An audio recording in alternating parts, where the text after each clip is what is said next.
ଇଲିଶି ମାଛ ଯିଏ ଖାଇ ଜାଣିଛି ତାର ମଜା ସେ ହିଁ ନେଇପାରିଛି, କାହିଁକିନା ଏଥିରେ ବହୁତ କଣ୍ଟା ଥାଏ କିନ୍ତୁ ଆର ଟେଷ୍ଟ ବହୁତ ବଢ଼ିଆ ଲାଗେ।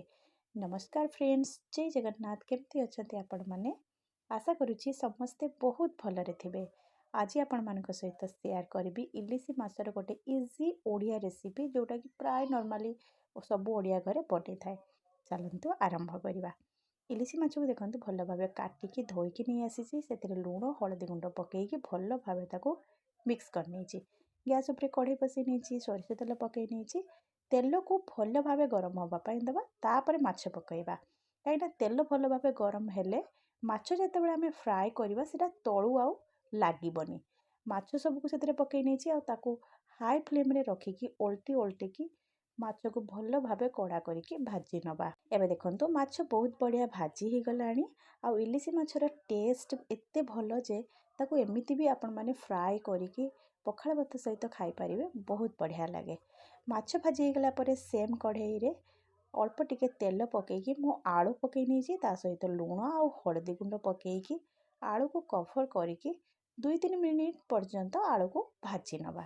ତା ଭିତରେ ମସଲା ପ୍ରସ୍ତୁତ କରିନେବା। 2 ଛୋଟ ଚାମଚ ସୋରିଷ, 1/2 ଛୋଟ ଚାମଚ ଜିରା, ଗୋଟେ ଶୁଖିଲା ଲଙ୍କା, କିଛିଟା ରସୁଣ ଆଉ ଗୋଟେ ପିଆଜ ମୁଁ ନେଇଛି। ଅଳ୍ପ ଟିକେ ପାଣି ଦେଇକି ଭଲ ଭାବେ ଗ୍ରାଇଣ୍ଡିଙ୍ଗ କରିକି ନେଇ ଆସିବା। ଲଙ୍କାର ପରିମାଣ ଆପଣମାନେ ଆପଣଙ୍କ ହିସାବରେ କମ୍ ବେଶୀ କରିପାରିବେ। ଏବେ ଦେଖନ୍ତୁ ମସଲାଟା ରେଡ଼ି ହେଇଯାଇଛି। ଆଉ ଯେଉଁ ମୁଁ ଏପଟେ ଆଳୁକୁ ଫ୍ରାଏ କରୁଥିଲି, ଆଳୁଟା ବହୁତ ବଢ଼ିଆ ଭାଜି ହେଇଗଲାଣି। 60-70% ଆଳୁଟା ଏଠି ମୋର ସିଝି ଯାଇଛି। ତାପରେ ଯେଉଁ ମସଲାକୁ ମୁଁ ଗ୍ରାଇଣ୍ଡିଙ୍ଗ କରିକି ରଖିଥିଲି, ମସଲା ପେଷ୍ଟଟାକୁ ପକାଇ ନେଇଛି। ତା ସହିତ ହଳଦୀ ଗୁଣ୍ଡ, ଲଙ୍କା ଗୁଣ୍ଡ ଆଉ ସ୍ୱାଦ ଅନୁସାରେ ଲୁଣ ପକାଇ ନେଇଛି। 2ଟା ଟମାଟୋକୁ ଛୋଟ ଛୋଟ ପିସେସ୍ରେ କାଟିକି ପକାଇ ନେଇଛି। ଆଉ ଛୋଟ ଛୋଟ ପିସ୍ ଆମ୍ବ ମୁଁ ପକାଇ ନେଇଛି 4-5ଟା। ଆଉ ଆମ୍ବ ପକାଇବା ଦ୍ୱାରା এই ତରକାରୀ ଟେଷ୍ଟ ବହୁତ ବଢ଼ିଆ ଲାଗିଥାଏ। এই ରେସିପିଟି ମୁଁ ଆକ୍ଚୁଆଲି ଗରମ ଦିନରେ ସୁଟ୍ କରିଥିଲି, କିନ୍ତୁ ଅପଲୋଡ଼ କରିପାରିନଥିଲି। କିନ୍ତୁ ଗରମ ଦିନରେ ଯେଉଁ ସମୟରେ ଆମ୍ବ ମିଳେ ଆପଣମାନେ ନିଶ୍ଚୟ ଥରେ ଟ୍ରାଏ କରିବେ, ଏଇଟା ଖାଇବା ପାଇଁ ବହୁତ ବଢ଼ିଆ ଲାଗେ। ଏବେ ଦେଖନ୍ତୁ ମସଲା ଭଲ ଭାବେ କଷି ହେଇଯାଇଛି। ତାପରେ ମୁଁ ସେଥିରେ ପାଣି ପକାଇ ନେଉଛି। ପାଣି ଭଲ ଭାବେ ଫୁଟିଗଲା ପରେ ଯେଉଁ ମାଛ ସବୁକୁ ଫ୍ରାଏ କରିକି ରଖିଥିଲି, ମାଛକୁ ସବୁ ପକାଇ ନେଇଛି। ତାପରେ କଭର୍ କରିକି 4-5 ମିନିଟ୍ ପର୍ଯ୍ୟନ୍ତ କୁକ୍ କରିବା।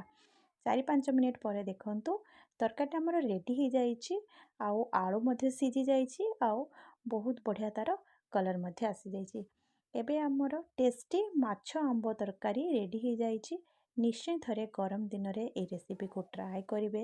କଞ୍ଚା ଆମ୍ବ ପକାଇବା ଦ୍ୱାରା এই ରେସିପିର ଟେଷ୍ଟ ବହୁତ ବଢ଼ିଯାଇଥାଏ। आशा करुँची आज रेसिपीटी आपको भल लगी। जदि भल लगी चैनल को सब्सक्राइब करंतु और फेसबुक पेज रू देखुले पेज को फॉलो करने को बिल्कुल भूलंतु नहीं। Thank you.